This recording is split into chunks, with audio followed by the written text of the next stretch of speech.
Airguides brought Square, Namco and Dream Factory together to produce what was at the time one of the most anticipated fighting games on the PS1. Having Square's creative talents behind Airguides' design had several benefits, one of which was the ability to play as one of several well-known characters from the company's other games like Final Fantasy VII. Frequently referred to as the Final Fantasy fighter, it lets you battle it out with Cloud, Tifa, Yuffie, Vincent and Sephiroth across a few different modes. Arcade is pretty much what you would expect and sees you taking a character through several stages until you reach the end, whereas Quest offered up a completely different take and shares much in common with an RPG, where you have to upgrade your weapons, utilize items and armor as you make your way through a series of dungeons that slowly ramp up the difficulty the further you progress. Now the fighting system of each mode is pretty solid and gives each character you play as a whole suite of different moves and weapons to use against your enemy. Overall, it's nowhere near the best fighting game on the PlayStation, but Airguides gets plenty right and presents a pretty unique take on the genre with its competitive gameplay and, more importantly, the many RPG elements that help the replay value of the game immensely. If you can find it on the cheap, Airguides would make a welcome addition to any PlayStation owner's collection. After the huge success of Tekken and Dead or Alive, it was clear that 3D fighting games were soon becoming a huge part of the PlayStation's draw. This no doubt prompted Capcom to jump into the race with previous efforts like Star Gladiator and the Street Fighter React series, but it was a game known as Rival Schools that made the biggest impact. Much like the name implies, everything revolves around the rivalry between schools and is made up of several fighters that represent different parts of school life. You've got baseball players, teachers, nurses, and even the principal, all ready to fight it out, and the character design is one of the clear highlights of the game as a whole. Now the gameplay is what helps further differentiate Rival Schools from its contemporaries, and it's all built around a tag team system that allows you to take advantage of each character's unique fighting style. You've got your standard light to heavy attacks as well as individual special moves, but also have the option of performing something known as a dual attack that does exactly what it says on the tin. Your fighters attack at the same time, which usually lights up the screen and deals generous amounts of damage each and every time you pull one off. Naturally, the key is figuring out strings of moves which can then be comboed into the more powerful dual attacks, which eventually gives you the means to wipe the floor with each and every opponent. With characters you'll love, an engrossing story, and the style and gameplay to keep it all together, Rival Schools is a true must-have.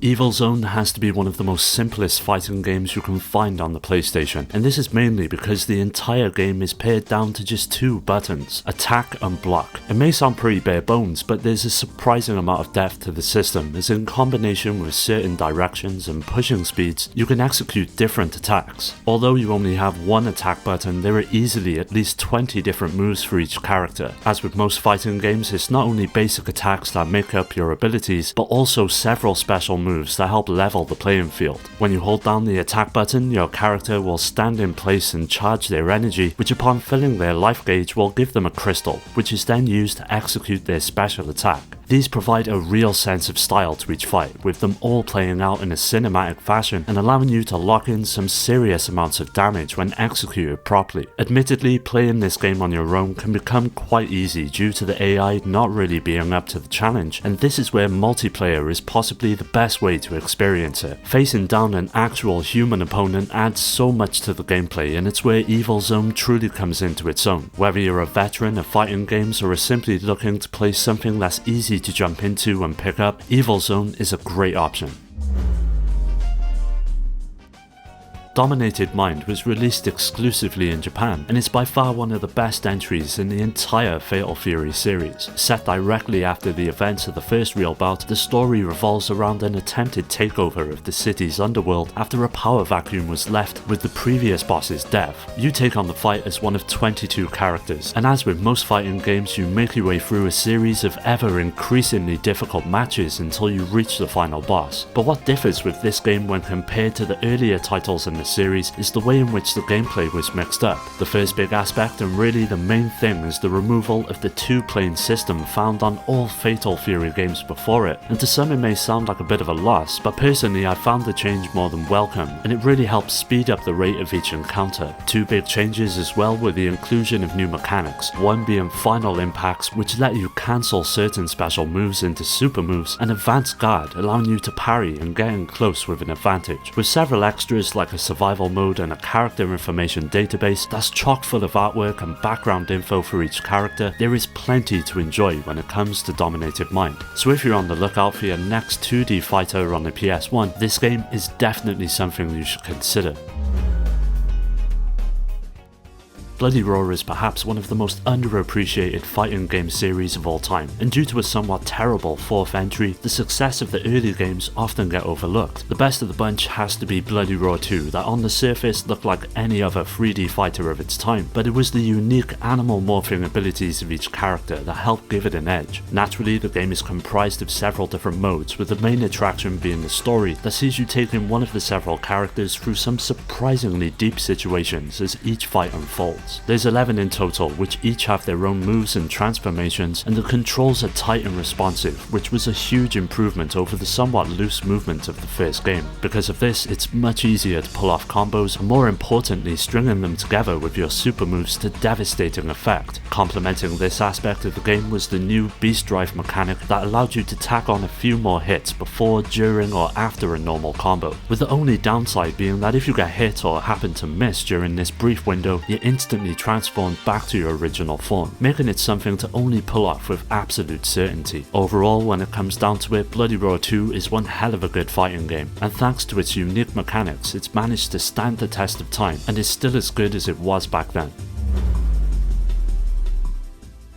Inuyasha is a 2D fighting game loosely based on the anime of the same name that takes place in feudal Japan. You set out as the character of your choice in a quest to gain shards of a mysterious jewel which was scattered across the kingdom and take on a series of one-on-one fights as well as minigames as you progress. On the gameplay front, whereas most fighting games feature complicated button patterns that give you an edge in battle once you've got them down, Inuyasha deploys an easy 2 to 3 button combo system that helps streamline the process of stringing together your attacks. Building on this is the dash and counter mechanic that allows you to quickly turn the tide of each fight in your favour, and all comes together to offer a simple yet fast and deep fighting system to get to grips with. Now, the PlayStation has had its share of visually impressive games, and Inuyasha will likely go down as one of them. The character sprites are masterfully detailed and they're extremely well animated as each individual move plays out. Going hand in hand with this are the backgrounds that go from anywhere from waterfalls to forests and open fields, all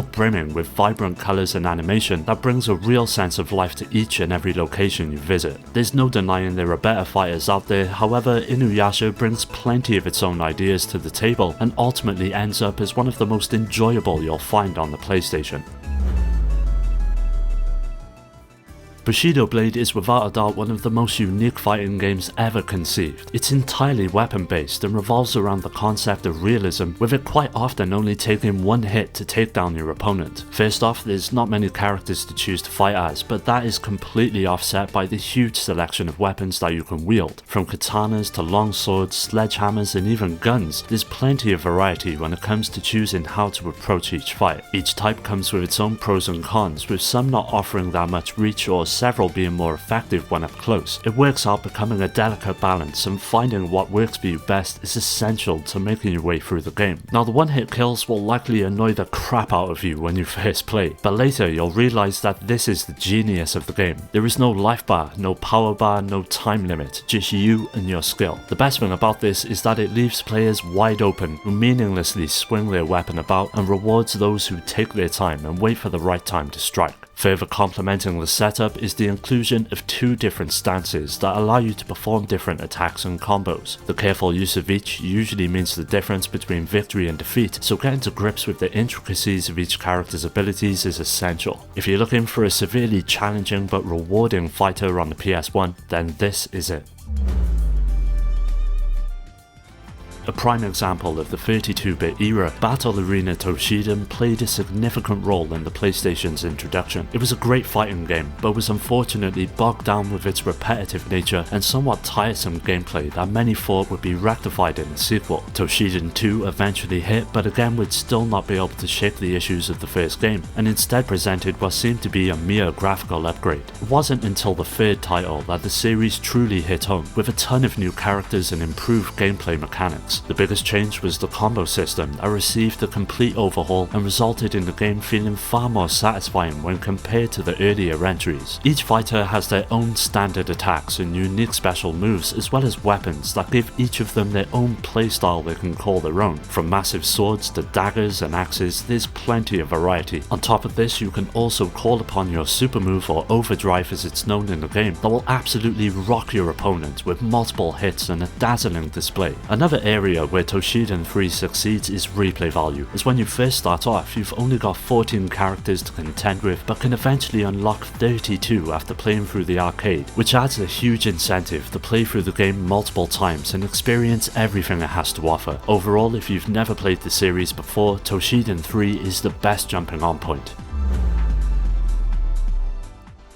Ever since its introduction, Street Fighter has always been at the forefront when it comes to fighting games, and after the huge success of Street Fighter 2, Capcom began the Alpha series, which culminated with its third release in 1999. It was a huge game with an impressive amount of characters to play as and plenty of modes to try out. Gameplay wise, for anyone familiar with Street Fighter, you'll instantly know how it plays. You've got your standard inputs ranging from light to heavy, and several of the special moves you can perform rely on D-pad motions or charges that form the basis of the fighting engine. What set this game apart from the others in the series, however, was the ism system. Before each fight, you get to choose from 3 different fighting styles, with X-ism being slower but stronger, A-ism plays much more like the previous Alpha titles, and finally V-ism, which allows for custom combos. It's a good idea to try all 3 to settle on one that suits your approach, but I found A to be the best all-rounder. Now, replay value is where Alpha 3 really shines, and the best example is the World Tour mode that adds several RPG elements into the mix. As the name suggests, it sees you travelling the world with your character, and all the while accumulating points depending on how you perform in each fight. These can then be spent on different abilities such as auto-blocking, air throws, and building up your super meter at a faster rate. This mode alone expands the game immeasurably and locks it in as one of, if not the best Street Fighter game on the PS1. The Tekken series has long been synonymous with the PlayStation, with its first entry finding its way to the console way back in 1995. When it comes to the best the PlayStation 1 has to offer though, there's no doubt that the third outing is by far the gold standard when it comes to fighting games on the console. Building upon the first 2 games, Tekken 3 retained everything that made them memorable, but added new modes, characters, and of course updated visuals that at the time were absolutely stunning. When it comes to the gameplay, there's a lot of people out there that deem the Tekken series nothing more than a button mashing frenzy, but playing like that will only get you so far. It's the careful use of combos, blocking, countering, and sidestepping that really sets it apart, and by getting to grips with these mechanics, it's easy to tackle those that simply mash to win. With 20 fighters and 9 different modes, Tekken 3 is bursting at the seams with replay value. You'll find yourself wanting to go through the arcade mode with each character to unlock their endings and more fighters, or take part in one of the many unique modes that make up the game, such as Tekken Volleyball and my personal favourite Tekken Force, that turns the experience on its head and presents a pretty robust beat 'em up to get stuck into, as well as the usual setup found in the other modes. All in all, Tekken 3 is hands down the best fighting game you'll find on the PlayStation. That's just as enjoyable today as when it first released. Well, that does it for today's video. Keep an eye out for part 2 as that will be coming up soon, so don't forget to subscribe and hit that bell to get notified about new videos which release every week. You can follow me on all of the socials which are linked below to stay up to date, and also join my growing community on Discord to meet many like-minded gamers to continue the conversation with. I'd like to give a special shout out to my Patreon supporters Rhino, Skill Jim, Shuden, Richard, Amy, Daniel, Dio, Omar, Strider, Pierre, Carl, Awesome Jacket Dude, Maximus, Scott, Alfred, Terry, Ryan, Alex, GameCube Galaxy, Curse Salaryman, Fake, Elihu, and Paddy J for their continued support that helps make these videos possible. If you're interested in joining my Discord or supporting the channel through Patreon, you'll find all of these links down below. As always, thanks for taking the time to watch the video. I'll catch you next time.